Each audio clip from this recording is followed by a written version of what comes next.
سورہ آل عمران کی آیت نمبر 102، سورہ آل عمران کا 11واں رکوع اور چوتھے پارے کا دوسرا رکوع۔ اللہ رب العالمین نے ارشاد فرمایا، یا ایھا الذین آمنوا اتقوا اللہ حق تقاتہ، اے ایمان والوں اللہ سے ڈرو جیسا اس سے ڈرنے کا حق ہے، وَلَا تَمُوتُنَّ إِلَّا وَأَنْتُمْ مُسْلِمُونَ، اور ہرگز نہ مرنا مگر مسلمان۔ اس آیت کریمہ میں اس بات کا حکم دیا گیا کہ اللہ سے ایسا ڈرو جیسا ڈرنے کا حق ہے،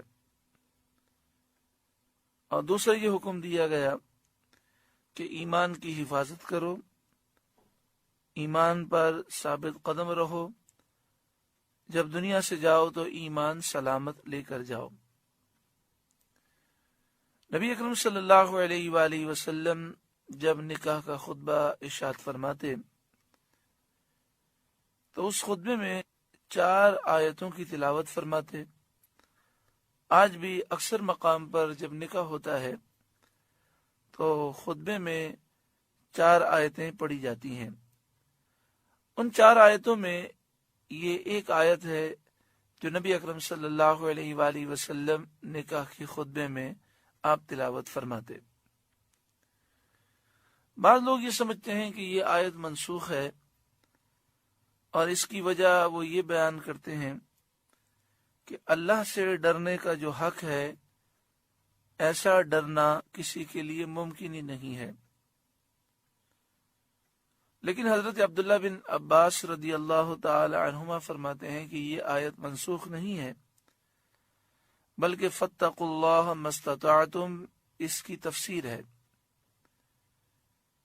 یعنی مراد یہ ہے کہ جتنا تمہارے بس میں ہے اتنا اللہ سے ڈرو۔ احادیث طیبہ سے یہ بات ثابت ہے کہ اللہ سے ڈرنے کا حق یہ ہے کہ جسم کے تمام اعضاء اپنے آپ کو گناہوں سے دور رکھیں، خلوت میں بھی اور جلوت میں بھی انسان اللہ تعالی کا خوف کرتے ہوئے گناہوں سے اپنے آپ کو دور رکھے، لوگ دیکھ رہے ہوں یا لوگ نہ دیکھ رہے ہوں، تمام فرائض واجبات سنت مؤکدہ کی انسان پابندی صرف اللہ کی خاطر کرے، اور گناہ صغیرہ اور کبیرہ سے اپنے آپ کو دور کرے صرف اللہ کی رضا کے لیے اور اللہ کے خوف کی وجہ سے۔ اس آیت کریمہ میں یہ بھی بیان کیا گیا کہ ایمان کی حفاظت کی فکر کرو، ہمیں تمام ان کاموں سے اپنے آپ کو دور رکھنا چاہیے جو ایمان کی بربادی کا سبب ہو سکتے ہیں۔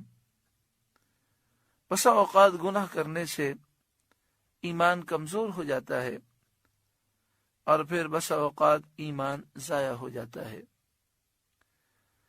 حضرت محدث ابن جوزی علیہ رحمہ اپنی کتاب عیون الحکایات میں لکھتے ہیں کہ ایک اللہ کے نیک بندے خانہ کعبہ کا طواف کر رہے تھے۔ انہوں نے ایک نوجوان کو دیکھا کہ وہ طواف کے ہر چکر میں صرف ایک ہی دعا کر رہا ہے، اے اللہ مجھے ایمان پر سلامتی عطا فرما۔ پھر طواف سے فارغ ہو کر آپ نے دیکھا کہ وہ ملتزم سے لپٹ کر یہی دعا کر رہا ہے۔ مقام ابراہیم پر بھی نفل پڑھنے کے بعد وہ یہی دعا کر رہا ہے، اس کی زبان پر ایک ہی دعا ہے، اے اللہ ایمان پر مجھے ثابت قدمی دے اور مجھے ایمان پر موت عطا فرما۔ تو انہوں نے پوچھا کہ کیا آپ کو اور دعائیں نہیں آتی؟ انہوں نے کہا اور دعائیں آتی ہیں، لیکن معاملہ یہ ہے کہ میرا ایک بھائی تھا، وہ بڑا نیک اور صالح تھا، بظاہر وہ نیکیاں کرتا تھا، لیکن ایک گناہ یہ چھپ کر کرتا تھا۔ وہ گناہ یہ تھا کہ یہ بدنگاہی میں مبتلا تھا۔ جہاں دیکھنا شریعت میں منع ہے یہ وہ مناظر دیکھتا تھا، نامحرم عورتوں کو دیکھنے سے منع کیا گیا، نگاہوں کی حفاظت کا حکم دیا گیا۔ تو اس نوجوان نے کہا کہ وہ بدنگاہی کرتا تھا، باقی دیگر معاملات میں وہ اچھا تھا۔ جب اس کی موت کا وقت قریب آیا تو اس نے ہم سے کہا کہ قرآن پاک مجھے دو۔ ہم سمجھے کہ قرآن پاک کی وہ تعظیم کرے گا، برکت حاصل کرے گا، مگر اس نے نعوذ باللہ من ذالک بے ادبی کی اور کہنے لگا، اے لوگو تم گواہ ہو جاؤ، میں اس قرآن سے اور جو کچھ اس میں ہے اس سے بیزار ہوتا ہوں اور میں یہودی ہوتا ہوں۔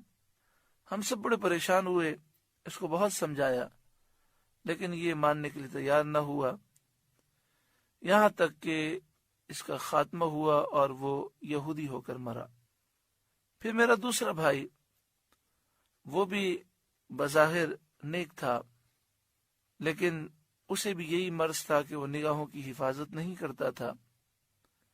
جب اس کی موت کا وقت آیا تو اس نے بھی قرآن پاک طلب کیا اور قرآن کی بے ادبی کی، اور یہ اس نے کہا کہ میں عیسائی ہوتا ہوں۔ بہت سمجھایا گیا لیکن وہ نہ مانا اور اسی حالت میں مر گیا۔ اب مجھے یہ ڈر محسوس ہوتا ہے کہ کہیں میرا ایمان برباد نہ ہو جائے۔ تو انہوں نے فرمایا کہ یہ دونوں اپنی نگاہوں کی حفاظت نہیں کرتے تھے، گناہوں کی وجہ سے ان کا ایمان برباد ہوا۔ تم اپنے آپ کو گناہوں سے دور رکھو، اللہ تعالیٰ تمہیں ایمان پر ثابت قدمی عطا فرمائے گا۔ اس طرح کے کئی واقعات ہیں اور کئی حدیثیں ایسی ہیں جن سے یہ مضمون ظاہر ہوتا ہے کہ گناہ کرنے سے ایمان کمزور ہو جاتا ہے۔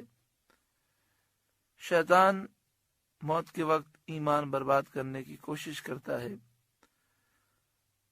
اللہ تبارک و تعالی ہمیں گناہوں سے دوری عطا فرمائے اور ہر اس کام سے محفوظ فرمائے جو ایمان کو کمزور کرنے والے ہیں۔ اللہ تعالی ہمیں نگاہوں کی پاکیزگی، ذہن اور دل کی پاکیزگی نصیب فرمائے۔